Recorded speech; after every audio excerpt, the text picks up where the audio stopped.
महाशिवरात्रि व्रत में शिवरात्रि व्रत की कथा का पाठ करना बहुत ही शुभ फलदायी बताया गया है।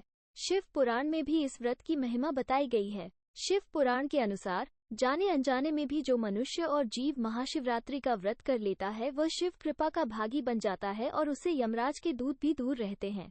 इसलिए महाशिवरात्रि व्रत में शिव भक्तों को महाशिवरात्रि की इस कथा का पाठ जरूर करना चाहिए। पूर्व काल की बात है, चित्रभानु नामक एक शिकारी था। वो शिकार करके अपने परिवार का पालन पोषण करता था।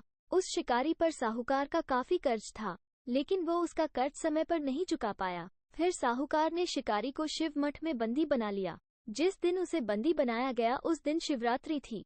चतुर्दशी के दिन उसने शिवरात्रि व्रत की कथा सुनी और शाम होते ही साहूकार ने उसे अपने पास बुलाया और ऋण चुकाने के बारे में कहा। उसके बाद वो फिर शिकार की खोज में निकला। बंदी गृह में रहने के कारण वो बहुत भूखा था।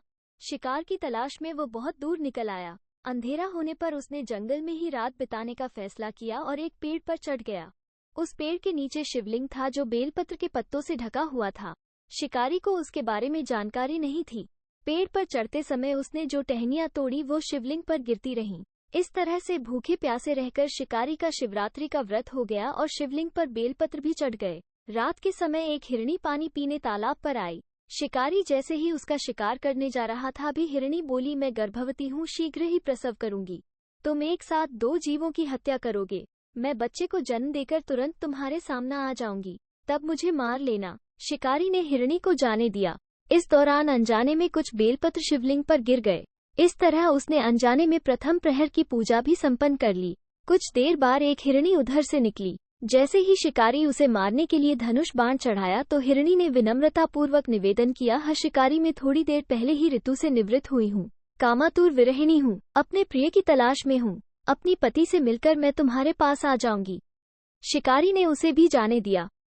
रात का आखिरी पहर बीत रहा था, तब भी कुछ बेलपत्र शिवलिंग पर जा गिरे। इस तरह सुबह हो गई। उपवास, रात्रि जागरण और शिवलिंग पर बेलपत्र चढ़ाने से अनजान में ही शिवरात्रि की पूजा पूर्ण हो गई। लेकिन अनजाने में हुई पूजा का परिणाम उसे तत्काल मिला। थोड़ी देर बाद हिरण और उसका परिवार शिकारी के सामने आ गया। उन सभी को देखकर शिकारी को बहुत गिलानी हुई और उसने पूरे परिवार को जीवनदान दे दिया। अनजाने में शिवरात्रि व्रत का पालन करने पर भी शिकारी को मोक्ष की प्राप्ति हुई। जब मृत्यु काल में यमदूत जीव को ले जाने आए तो शिवगणों ने उन्हें वापस भेज दिया और उसे शिवलोक ले गए। शिवजी की कृपा से चित्रभानु अपने पिछले जन्म को याद रख पाए, शिवरात्रि के महत्व को जानकर उसका अगले जन्म में भी पालन कर पाए। और ऐसी ही वीडियोस के लिए हमारे चैनल पवित्र साधना टीवी को अभी सब्सक्राइब करें।